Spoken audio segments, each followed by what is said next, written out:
Estaremos pasando por el ministerio de la palabra, para ello quiero que me acompañen al Evangelio de San Lucas. Estaremos leyendo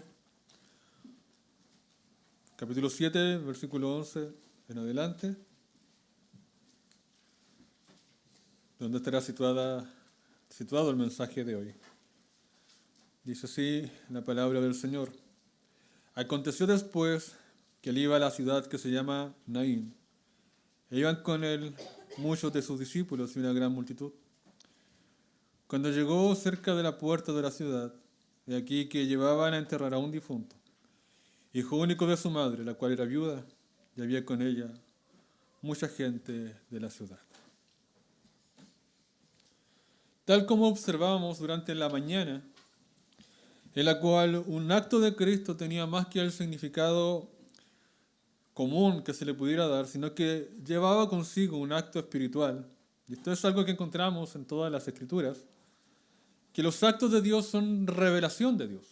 Él nos quiere mostrar su poder, su grandeza y lecciones espirituales con respecto a las obras que Él hace. Y en este caso, en el cual vemos un tremendo milagro de Jesucristo, se replica exactamente el mismo principio. El Señor obra poderosamente. Sin embargo, el significado de su obra tiene un significado más allá que el evidente. Este es el primer milagro con respecto a la resurrección de un muerto en el ministerio del Señor Jesús. El Señor tiene en su vida, por lo menos en lo que registraron los evangelistas, 3 milagros de resurrección. El hijo de la viuda de Naín, también tiene a la hija de Jairo. Posteriormente, el más maravilloso milagro de resurrección por la cantidad de tiempo que llevaba muerto, el de Lázaro. Y resulta que si nosotros vemos en las Escrituras, en el Antiguo Testamento, también tenemos milagros de resurrección, y también fueron 3. Tenemos el milagro de Elías, cuando levanta al pequeño de la mujer donde él se hospedaba. Tenemos el milagro de Eliseo, que también levanta al hijo de una mujer que había sido la benefactora de Eliseo. Y tenemos también el relato de un hombre que fue echado muerto y que al tocar los huesos de Eliseo se levantó con vida. Sin embargo, aunque el milagro puede hacer lo mismo, hay ciertas diferencias que se presentan con respecto a los milagros de los profetas de antes y a la forma en que Cristo resucitó a los muertos. Vamos a llegar allí en un punto, pero hay una diferencia. Y lo que quiero mostrar ahora es que esto no es algo que haya sido el pan de cada día en la vida de Cristo. Levantar muertos, estos tipos de milagros, no eran tampoco, no son el pan de cada día en la Escritura en sí. Si nosotros hiciéramos un estudio, nos daríamos cuenta de que los milagros extraordinarios tienen épocas especiales solamente. Y que hay distancias de muchos años entre milagros y milagros. Porque los milagros buscaban mostrar algo especial en la época en la que estos se estaban dando. Cuando era el tiempo de Cristo, hubieron muchos milagros porque ellos estaban para ratificar que Jesucristo era el Mesías que había de venir. Veamos qué nos enseña el Señor a través de este maravilloso, tremendo milagro que Él realiza a esta mujer. Para ello, vamos a seguir la secuencia con la que Lucas nos relata este evento y vamos a ver cómo el evangelista empieza a darnos matices en este relato que nos lleva a asombrarnos en la manera en que Cristo obró con el hijo de esta viuda. Y se aconteció después que él iba a la ciudad que se llama Naín. Ahí iban con él muchos de sus discípulos y una gran multitud. Estos eventos ocurrieron después del Sermón del Monte y después de que él sanara a distancia al hijo de un centurión. El Señor iba de ciudad en ciudad predicando primeramente el Evangelio y haciendo valer sus palabras por medio de las obras que él hacía. En ese entonces la revelación no estaba completa y y las obras maravillosas de Cristo buscaban reafirmar el Evangelio que él predicaba. Era autenticar que él había venido de Dios y que su palabra tenía el respaldo divino en cuanto a la enseñanza que se daba. Y en eso estaba el Señor. Iba a esta ciudad llamada Naín. Resulta que él también iba con una multitud, dice Lucas, de sus discípulos. Por tanto, lo que iba a acontecer acá no iba a ser un milagro visto por unos pocos, sino que iba a ser visto por muchos. Él ya iba con una multitud. Porque las obras de Dios se muestran claramente delante de todos. Esto es quizás Lucas, porque Lucas tiene la impresión de mostrar a Cristo como el perfecto hombre.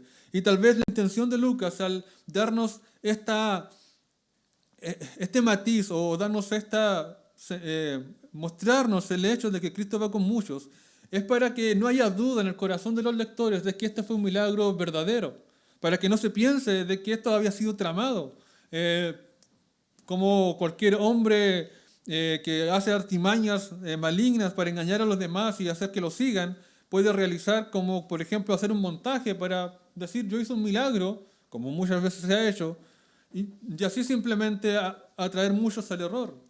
Jesucristo no estaba en Naín, venía desde otra ciudad y venía con mucha gente que le acompañó en ese caminar. Sin embargo, ninguna de estas personas sabía a lo que se enfrentaría ni con aquello que se toparía camino a esta ciudad. Por otro lado, en la ciudad estaba aconteciendo algo. Dice, cuando llegó cerca de la ciudad, aquí que llevaban a enterrar a un difunto, hijo único de su madre, la cual era viuda, y había con ella, otra vez Lucas, miren lo que dice, con ella mucha gente de la ciudad. Él venía, Jesucristo, con mucha gente, y la mujer que venía en el estado de luto, con su hijo muerto, también venía acompañándole mucha gente. Lucas resalta estas dos cosas y nos deja en claro de que este es un milagro que fue visto por dos multitudes. Sin embargo, ninguna de las dos multitudes sabía lo que acontecería, porque ambas multitudes venían pensando cosas diferentes. Algunos tal vez venían meditando en lo que Jesucristo ya había enseñado en el Sermón del Monte, conversando entre ellos de las maravillas que Cristo había hecho. La otra multitud, acompañando el dolor de una madre en pena. Pero Lucas también nos relata la condición de esta mujer, para dar énfasis en la terrible situación en la que ella está. Porque no por nada hace énfasis o nos da y nos dice que es hijo único de su madre, la cual era viuda. Estas descripciones son importantes, porque nos está relatando cuán terrible era la condición, cuán paupérrima era la condición de esta mujer. Ella ya había sido tocada por la muerte antes, era viuda. Ella ya había sentido la miseria de perder a un ser querido, a su esposo, lo cual era algo gravísimo en aquellos tiempos. Porque ya es grave perder a tu acompañante, a aquel que Dios te ha dado para que esté contigo como tu compañero de vida. Es un dolor terrible, quizás es de los dolores más grandes que una persona pueda tener, el que su cónyuge muera. No hay ninguna unión como la unión del matrimonio. No hay ninguna intimidad como la que se presenta en el matrimonio. El matrimonio es la única institución que tiene la mayor unión sobre la tierra. Lo único que lo supera es Cristo y el creyente. Después de eso viene el matrimonio. Qué terrible pudo haber sido para esta mujer haber perdido a su esposo. Pero no solo eso, sino que en aquel tiempo en el que la mujer dependía, no como ahora, pero que la mujer dependía absolutamente del bien de su esposo. Todo el estatus que ella podía alcanzar, toda la comodidad que ella podía tener, todo el bien social al cual ella podía estar expuesta venía a través de su esposo. La herencia era por el hombre. Él trabajaba, él podía tener ciertos derechos de acuerdo a la ley para tener diferentes cosas. Sin embargo, cuando la mujer perdía al hombre, básicamente perdía su sustento, porque ya no tenía tantos derechos como el hombre. Aunque Dios había dejado leyes con respecto a las viudas para socorrerlas en su necesidad, había mecanismos que el propio Dios en la ley había dejado para atender estas circunstancias. Sin embargo, eso no deja de ser de que esto es algo grave para ella. Si una mujer quedaba viuda, o debía volver a la casa de su padre, y si no, quedaba sola, a la merced de la benevolencia de sus parientes, a la merced de la benevolencia de sus compatriotas, a la merced de la ayuda de otros. Tal como le ocurrió en el Antiguo Testamento a Noemí, que perdió a sus hijos y perdió a su esposo, y quedó a la merced de un pariente que la pudiera redimir, pero la edad de ella hacía imposible de que alguien la pudiera redimir de su situación de pobreza y miseria. Así con esta mujer, al parecer, había quedado viuda, lo cual era horrible en su situación. Pero tenía una esperanza esta mujer. Algo le había quedado de su matrimonio. Un hijo único, un joven. No sabemos qué edad tenía, pero se nos dice que era un joven. Evidentemente no había llegado a la adultez para ser considerado un hombre, sino un joven. Y era la esperanza de esa mujer. En medio del dolor había quedado algo allí, algo en lo que apoyarse. ¿Por qué digo esperanza? Porque su hijo era un hombre. Y eso quería decir que ese hijo la podía sustentar, le podía ayudar en su vejez y en su ancianidad. Le podía aportar lo que ella no podía alcanzar. Eran su esperanza.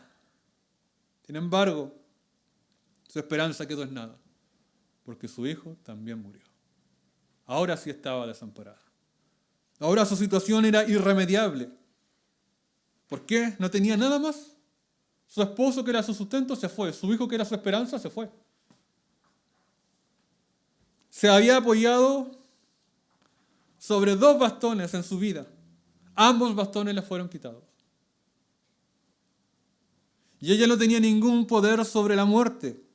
No podía cambiar la situación de miseria a la que había sido expuesta.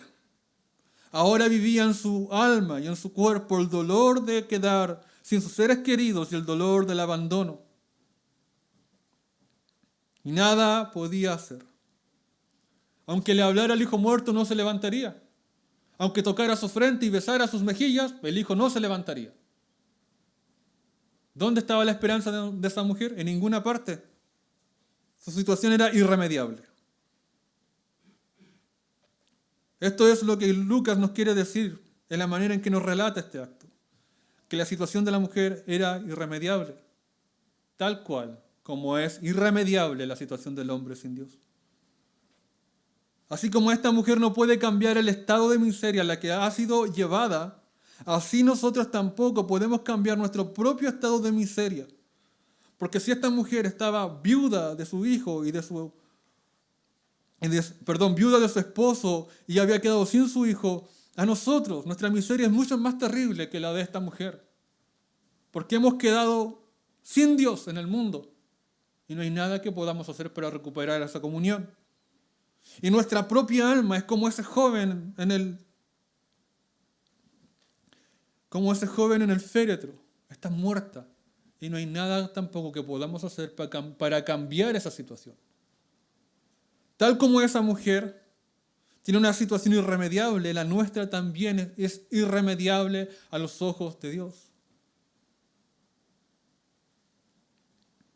Y nada hay que podamos hacer como esta mujer. Tampoco podía levantar a su hijo de los muertos, ni llamar a su esposo para que volviera a ayudarle y a consolarle en esa horrible situación de haber perdido al hijo. Y allí estaba esa mujer, en esa horrible situación. Y piensen, ya el hijo iba para ser enterrado. Porque dice que aquí llevaban a enterrar a un difunto, hijo único de su madre. Ya iba camino al sepulcro. Tal vez el sepulcro estaba preparado, la roca estaba movida, porque en ese entonces no era como que lo enterraban bajo tierra, sino que lo enterraban en sepulcros que eran rocas abiertas. Estaba todo preparado, las especies ya estaban sobre el cuerpo. El niño ya estaba, o el joven ya estaba envuelto en sus vendas de muerte. Quizás ya se le había echado especia al cuerpo para que no hediera. Ya iba de camino hacia la tumba. No había nada que hacer.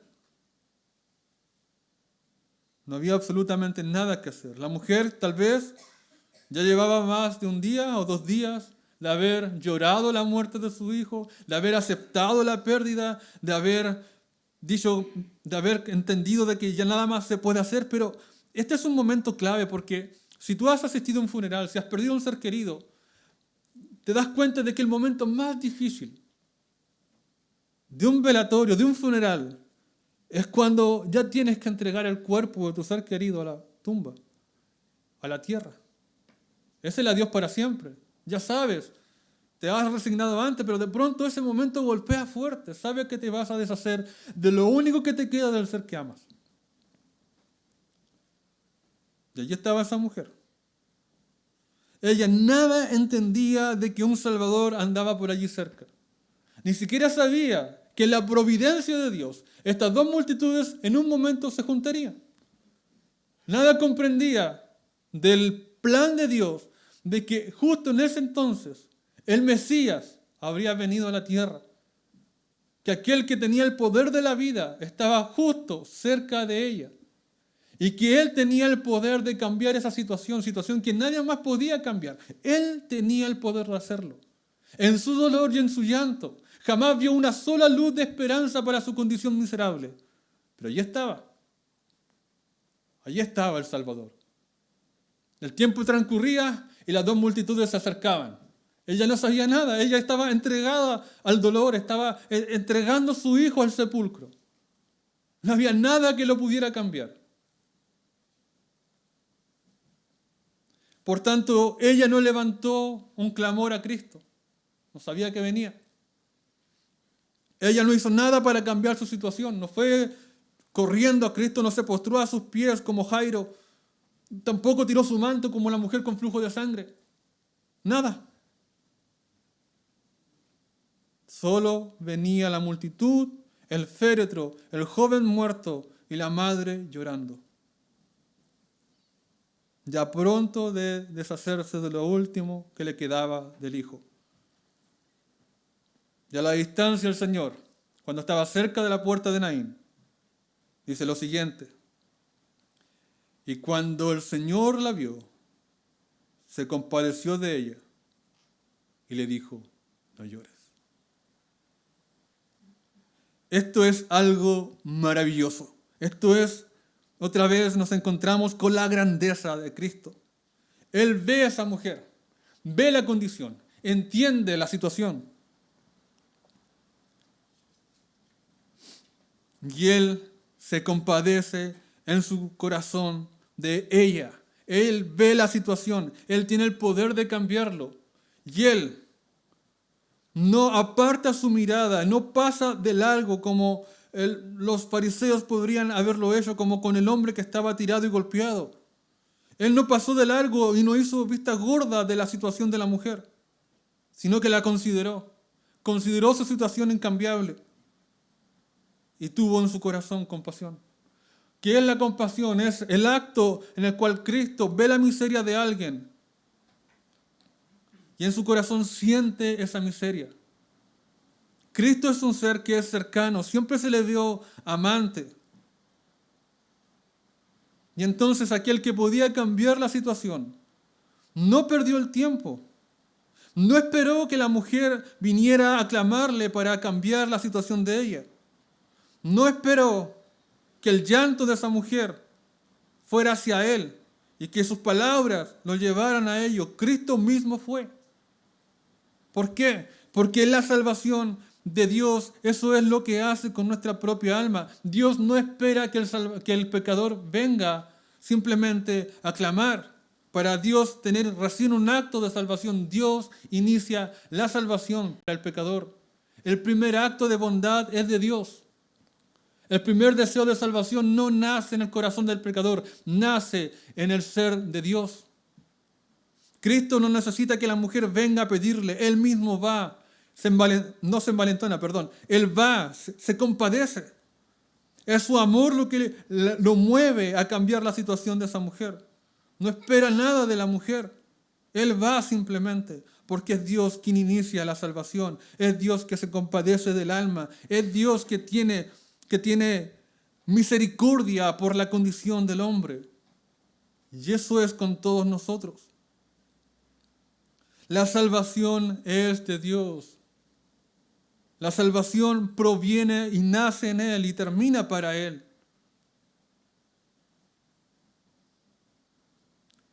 Si tú has de encontrar salvación es porque Dios quiere que tú seas salvo. Si hoy estás expuesto al Evangelio, es Dios quien te está llamando, no un predicador ni un hombre simple. Es Dios a través de su palabra que te llama. Es Dios quien inicia el acto de salvación. Es Dios quien atrae al hombre con cuerdas de amor. Es Dios quien quiere libertar de la condición al hombre. Pero debes entender que al igual que esta mujer, tú no puedes hacer nada por ti mismo. Que toda la salvación y la cura que tú necesitas proviene de Dios y no de ti. Tu situación es como esta mujer, solo de llanto, solo de impotencia. No puedes pagar tus pecados, no puedes reconciliarte con Dios y no hay nada de lo que tú puedas hacer. Pero es Él quien te abre las puertas de la salvación.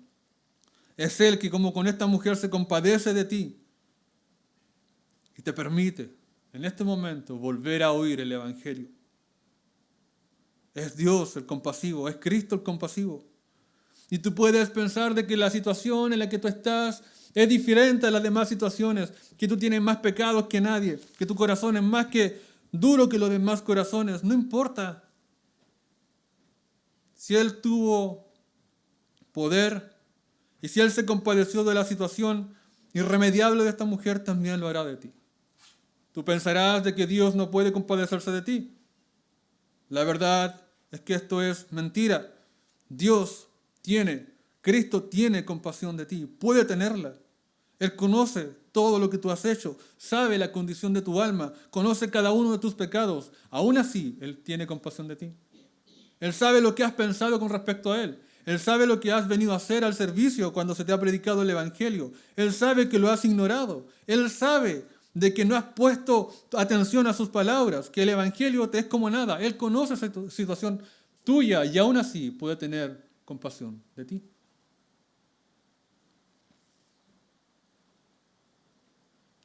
Él sabe que no has clamado por tu alma, que has tenido menos amor por tu alma que por cualquier otra cosa. Aún así Él tiene compasión de ti. Porque la situación del hombre es tan perversa que aún el hombre no se preocupa de su alma. Dios demuestra más compasión por nosotros de la que nosotros hemos demostrado por nuestra alma alguna vez en nuestra vida. Nosotros le hemos dado más importancia a un montón de cosas en nuestras vidas, menos a nuestra alma, a la condición nuestra delante de Dios. Hemos gastado nuestros esfuerzos en cualquier cosa. Hemos gastado el tiempo en cosas tan inútiles.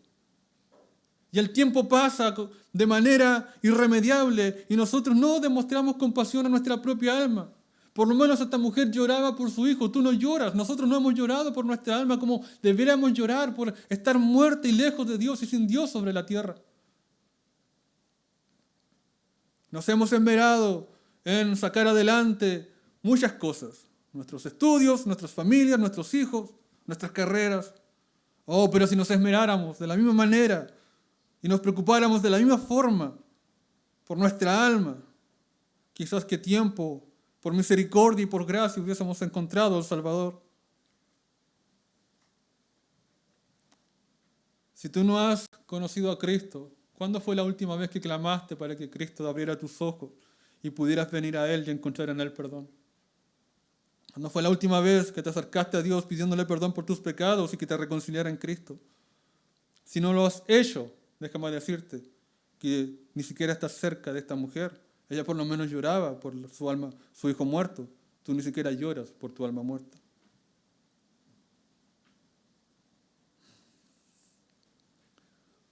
Pero sin embargo el Señor tiene compasión y la puede tener de ti y de mí. Cristo es compasivo y no importa si tu situación es completamente desesperada. No importa cuán podrida esté nuestra alma en el pecado. Aunque nadie diera un peso por nosotros, Él siempre habría de tener compasión por nosotros. No hay situación tan desesperada en la cual Cristo no pueda compadecerse. No hay pecado tan alto que Él no pueda tener misericordia. No hay multitud de pecados que aleje la compasión de Cristo. Entonces Él le dijo, no llores. Y acercándose, tocó el féretro y los que lo llevaban se detuvieron. Y dijo, joven, a ti te digo, levántate. Si tú estudias los otros relatos de los milagros con respecto a la resurrección que se muestran en el Antiguo Testamento, te vas a dar cuenta, por lo menos en el de Eliseo y en el de Elías y en el de Eliseo, lo mucho que ellos trabajaron para poder mover a Dios para que los niños muertos volvieran a la vida.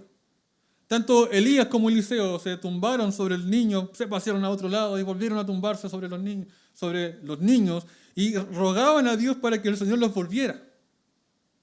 Y el Señor los hizo volver, mostrando que estaba con los profetas, mostrando que eran hombres de Dios, mostrando de la obra y ratificando las palabras de ellos. Pero pasaron ciertos apuros para que el Señor los oyera. Pero la diferencia con Cristo es que Cristo no era un mero profeta como ellos. Y no quiero denigrar a Elías ni a Eliseo por nada del mundo. Pero Cristo era más que profeta. Cristo era el Hijo de Dios.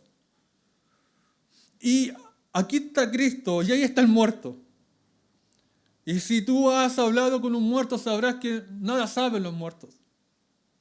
Aunque tú mismo les grites, ellos no van a volver a la vida. Y esto se parece mucho al principio del mundo. El mundo estaba en oscuridad, en caos. Y resulta que Dios dijo, sea la luz, en medio de la nada, y la luz fue. Y acá es exactamente lo mismo. Tenemos a Jesucristo, el Hijo de Dios, Jesucristo, el Creador del mundo, frente a este muerto. Y entonces, primero le dice a la mujer, no llores. ¿Por qué le dice no llores?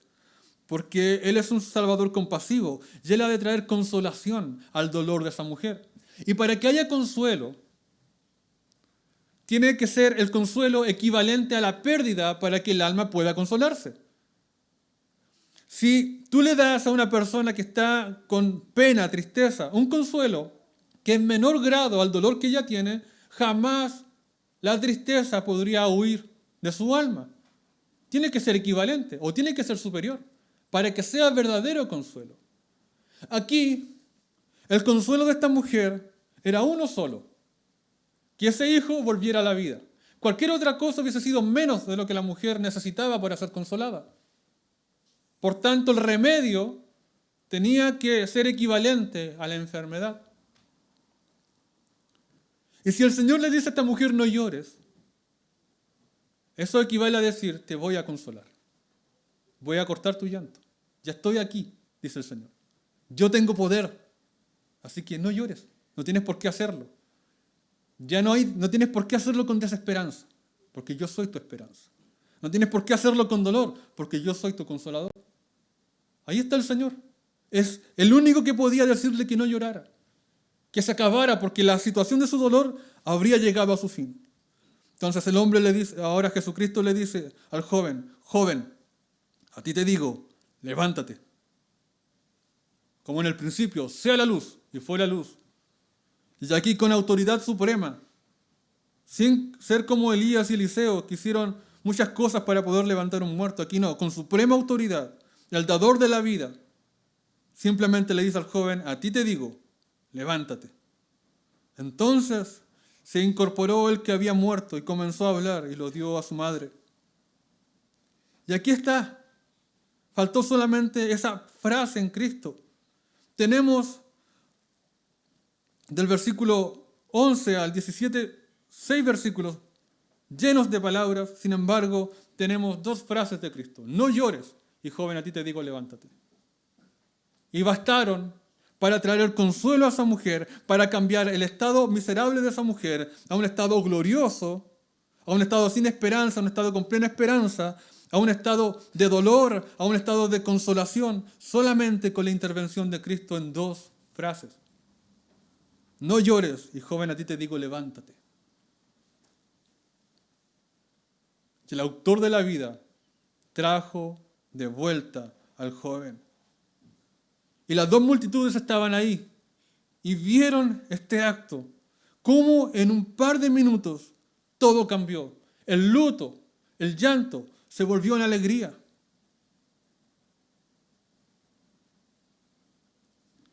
Como cuando Israel venía saliendo de Egipto y las aguas estaban amargas. Y el Señor le dijo a Moisés que cortara una especie de madero y lo echara a las aguas, y las aguas se volvieron dulces. Así ahora, la situación de esta mujer que venía con aguas amargas cambió a aguas dulces por el poder de Jesucristo. Y para que no quedara en duda, el joven se levantó y comenzó a hablar. Los muertos no hablan, solo los que vuelven a la vida hablan. Y el muerto comenzó a hablar y dice que Cristo mismo se lo dio a su madre. Cristo se lo dio a su madre, lo levantó y se lo entregó.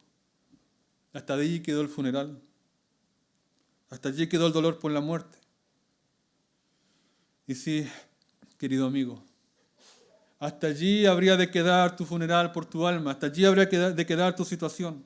Porque el mismo que tiene el poder para levantar a los muertos y darles vida es el mismo que tiene poder para salvarte a ti. Y para cambiar la situación de enemistad de tu alma con Dios, Él tiene el poder para cambiarla completamente. Y a ti levantarte de entre tu muerte en pecado y darte absoluta y nueva vida. Para que tú también comiences a hablar de las maravillas de Dios. Para que también tú te levantes con nueva vida y hables nuevas cosas. Cristo tiene ese poder y esa obra te es ofrecida aquí ahora. Y Él está dispuesto, absolutamente dispuesto. Lo único que no está dispuesto eres tú. Y eso es lo terrible. Oh, pero si clamaras y lloraras por tu alma, si vinieras al Salvador compasivo y le declararas la condición en la que estás y pidieras perdón, a ti se te diría levántate y anda. A ti se te diría sal de los muertos y viene a la vida. A ti se te daría la reconciliación con Dios y quedaría lejos de ti la enemistad. Tus pecados serían todos perdonados. Y tal como fue en un segundo en que Cristo le dijo a este joven, a ti te digo, levántate. Así en un segundo se disiparían todos tus pecados a la voz de Cristo. En un segundo pasaría de ser, menos de un segundo, pasarías de ser un pecador a ser un hombre justo en la justicia de Cristo. La sentencia del reino de los cielos ya no sería culpable, sino sería sobre ti inocente. La sentencia sobre tu alma, solo por la voz de Cristo, salvando tu alma, ya no sería condenado, sino libre.